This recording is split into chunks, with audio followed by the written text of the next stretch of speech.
So my build to have this engine machined, not rebuilt, was £2,274. But we're not going to do 5 episodes on us taking the gearbox apart this time. And I've been poorly sick. even now I'm ill. Now Josh is back on it. We're going to have content for you every week. I'm gonna skip my breaks, I'm gonna make mistakes. I'm gonna skip my breaks, I'm gonna make mistakes. I'm gonna skip my breaks, I'm gonna make mistakes. Look at beautiful stars, I wanna drive a faster car. Hi guys, and welcome back to the GT40 build. Sorry about Wednesday. We did miss a video because I am not very well. He's had COVID and is also a broken human being. And I've been poorly sick. even now I'm ill. But we got some good news for you guys, and this means a flurry of videos, and I mean a lot of bloody videos, because we've got only one thing to do, and that is to get this engine back together. It's been to a company called Osselbury Crankshafts, and I'm going to go first of all through the invoice, all right? Because Are you prepared? it hurts a lot, but guys, we've said this from the beginning, all right? We're hard up garage, we're doing it on a budget, I understand that, but I'm doing this right or not at all. I could buy an engine and throw it in and that'd be fine. Yep. But we're going to build this to a specification and a quality which we'd hope would, you know, one of you lovely viewers at home would be happy to buy the car, because it's about showing off, you know, the mechanical skills behind it and the quality of the build, right? Well, the last thing you want to do is build a GT40 and then run it 4,000 miles and have the engine go bang. That's it. You know, we had a decent set of running gear. We had a nice engine that ran well. So while we had it out, it kind of paid to have the crank ground, crank balance, to have it 9-board, so on and so forth. And then you're going to be starting with basically a brand new engine. That's it. So right, this bill, okay, which the only new thing I've got is pistons. New pistons. Got new pistons. The rest is machine work. These companies have been doing this for years and years and years, and their quality of workmanship is second to none, and that's why you pay right for it. So my build to have this engine machined, not rebuilt, was £2,274, okay? Inclusive of VAT. Inclusive of the VAT, and the VAT was £379. That goes to His Majesty, not hers, because she's flat packed. Right, but guys, so check the main bearing housing. So basically what they do is they go through and they check how bad the bores are. And the gentleman phoned me and he said, yes, there is an issue with the bores. They are scored, they need a bit of love. Honed to size. So the pistons that I bought, which are in that box over there, which if any of you lovely people at home need a set of 302 pistons, I think I gave 150 or 180 quid for these on the eBays. But these are flat top Fandango forged racing pistons, and I believe they are over by a certain amount. It'll be plus 10, I expect, plus 10 foul. Let's have a look. Let's open up the box. There's your sexy, shiny, machined pistons. Say on there? No, but I'll put it in the description below. Full set of pistons there, guys. I bought them. I was trying to be a cheapskate. It's got yeah, it's at the bottom. I can't be arsed. and all that, yeah. Yeah. So they are available for sale. So I'll put a listing in the before. Rebore 4, 6 and 8 cylinders. So they've rebored all the cylinders. Refaced the cylinder block. So if we just turn this over real quick. Fancy new equipment we've been using. Look, it's even got a proper handle. Look at that. Shiny, shiny. So our cylinder heads have been refaced, which means basically they run a machine. I'm going to cut to a video now just to show you what it looks like when you, normally when you surface cut a cylinder head, not a block. So they have resurfaced the block on both cylinders. It's being born, or should I say reborn.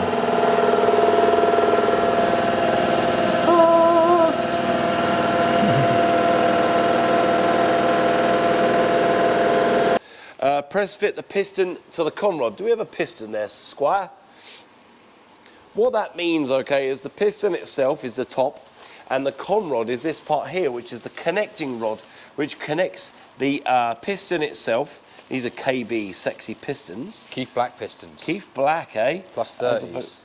These are plus 30, so this is the connecting rod. Plus 60s. Plus 60. Okay, and this gudgeon pin, I believe it's a gudgeon pin, it is, isn't it? Yep. Goes through the centre of the piston, okay, and allows that to move. It also, you have a bit of slack either side to allow that to move. Bit of valve clearance space on the top of the pistons, and these, like I say, are plus 60s, and that's designated by the 060 on the top. Absolutely eagle rods, which are cool. So there's your pistons, my friend. And we've got 8 of them. Sorry guys, I'm very bunged up. Regrind the crankshaft as per general. So basically the crankshaft itself, which is over here, nice and shiny. I'm going to turn this back over. No, I'm not, because it's got a safety pin. We're actually buying nice equipment now, guys, that are safety related with ball points. The crankshaft itself will sit in here. So in the casting itself, you have these big oil galleries here, and the oil will feed through these holes in the block and will actually lubricate the bearings so that nothing gets warm. So where's our crank? Can we show the world the crank? Dum, bum, bum, bum, bum. One crankshaft. Here's our crankshaft. I won't put it down because obviously you don't want to damage it, but absolutely beautiful. It's been shot blasted, it's been cleaned, and all these areas here are where the bearings run, and they've all been machined fully. They've all been this reground. engine has also been machine blasted, so a little bit of shot blast all over it. It's taken all the loose paint off. What we are going to do, guys, in the next couple of videos, there'll be a video on how to prime and paint your engine, whether it's a 4-cylinder engine, a lawnmower engine, or a big staggering V8, or a massive 16-cylinder cat engine, which I don't know if they make a 16-cylinder cat engine, but I'm sure someone will tell me off. Full crankshaft balance. Okay, can you explain to everyone what that means? So they'll take the crankshaft, bolt the front pulley on, and the flywheel and the clutch cover. They'll find the centre point of that whole arrangement and balance it, basically. And this allows for smooth running, so on and so forth. If you've got an unbalanced crank, the engine's just going to pull itself to pieces because there's a lot of weight and a lot of forces being thrown around. So is that what these holes are? Yeah. So it's They've drilled it to balance it. So they've balanced our flywheel, they've balanced our clutch, and everything all together. So that together, because that's foreign. So I bought that from Andy at Tornado. Thank you, Andy. And that comes with my bell housing and my starter motor kit and everything like that. So now we know that that is balanced to our engine so that everything is in unison. Provided we bolt it on the right way. Yeah, don't bolt it upside down, Dave. But yeah, the whole idea of it all is to keep the bottom end of the engine as balanced and as sort of yin and yang almost as you can get it. Because there's an awful lot of forces being thrown around. When that crankshaft's turning, there's tons and tons of force on the big end bearings, on the small end bearings, on the main bearings of the crank. There's an awful lot of force. So everything you can do to balance this and to get all of the sort of unsprung weight down inside the crankcase, the better you're going to make your engine. The longer you'll make it last, the more reliable you'll make it. So you can have an unbalanced crank, the thing will run horrible, and it'll just pull itself to pieces if you give it too much stick. So comments below in relation to the engine colour, because there's a lot of blue on here, to be honest. There is a lot of blue. Blue moon. As it's Christmas, there you go. Not that that song probably has any relevance to Christmas whatsoever, but there you have it. We're going to paint the engine.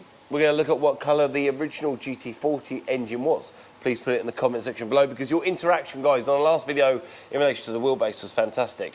Bit of good idea. A couple of people were saying, don't mess around with what you already have. Just go by the body panel. Some people are going, change your body panels to suit, but we know what we're going to do. We know how we're going to move forward. And next week, Josh is solely my boy. You're my main man next week, right?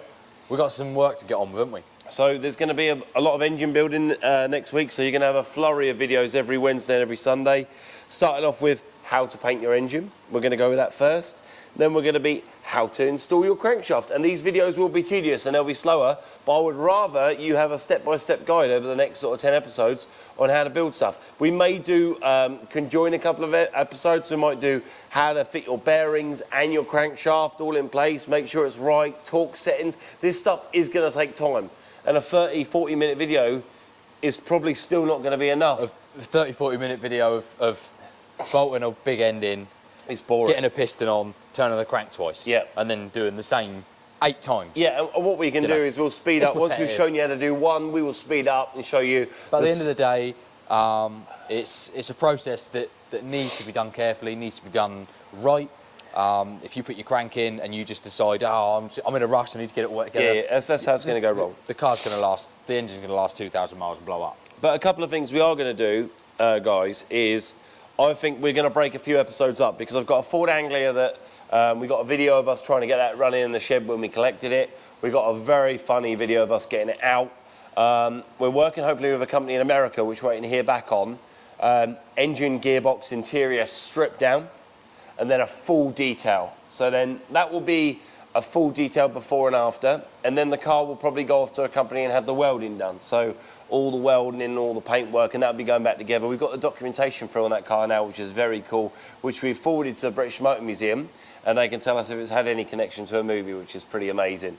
Guys, anyone out there, if you do have any connections in the film world with Warner Brothers or whatever in relation to Harry Potter, please again put it in the comments below. I'm loving the interactions.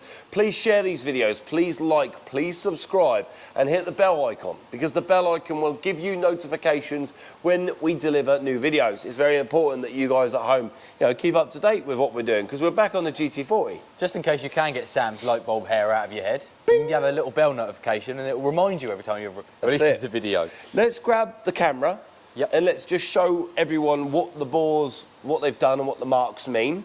And then what we'll also do is we'll just show them the con rods and the pistons quickly up close, and we'll call it a day, because this video isn't about being boring. We've got to make sure these videos are informative, and we want you guys to stay intrigued. So what you can see there, see those lovely marks up and down those pistons? It's all even.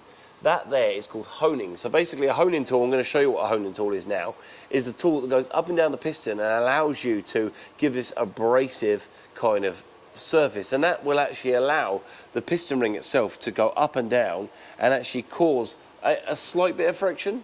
A slight bit of friction, just enough. To stop the smoke and the crankcase pressure coming up through, right? And anything like that? And to keep the compression top side of the cylinder. Right. You're always going to lose a small amount of compression past the rings, because the rings aren't a complete total circle. And they've also got the same kind of machining on the journals on the crank there. And like I say, these are our piston rings as well, guys. So we've got 2 boxes and we've got to work out what ones we're going to use. There's our fancy piston rings. Obviously, most of you guys that are watching will probably already know, but a piston ring has a slot. That slot will expand and contract due to the size of the cylinder. I'm going to have to put piston rings in all of these and gap them before I start trying to install the pistons. But you're always going to have a small gap, just a small gap there. So you're not going to get a complete seal. You're going to get a complete compression above the cylinder. You're always going to lose a little bit past the rings, but it's minuscule in the amount of time that you've got. The amount of time that a compression stroke and an ignition stroke takes. You're going to lose minimal. But the whole idea of it is to keep what you want happening above the cylinder, and the bits you want happening below. I've got to put a ring in every single cylinder and gap them, make sure that they're all, actually got a decent gap and an equal gap across all 8 cylinders, and then we'll just pop those rings on the cylinders, on the pistons, and start installing the crank and installing the pistons, installing the rods, and we'll have a turning bottom end before long. So guys, I want to say a massive thanks to Oswaldbury Crankshafts, a massive thanks to Tornado, massive thanks to Josh and Chris Wrigley here, because obviously they're still allowing my car to stand stagnant in their workshop.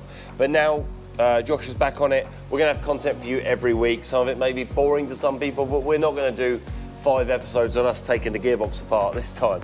We're going to be doing influential videos which will help you build any car, whether it's a moped on your driveway or whether it is a GT40 in your shed. Guys, thanks for watching another episode of Make or Break.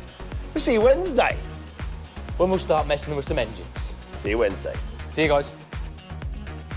Quick reminder, hit that subscribe button, the like button, and then the bell button, so you get alerts when we release new episodes, and follow us on social media too for extra stuff and more alerts about videos we're releasing, which at the moment is every Sunday and the odd Wednesday too. Bye for now.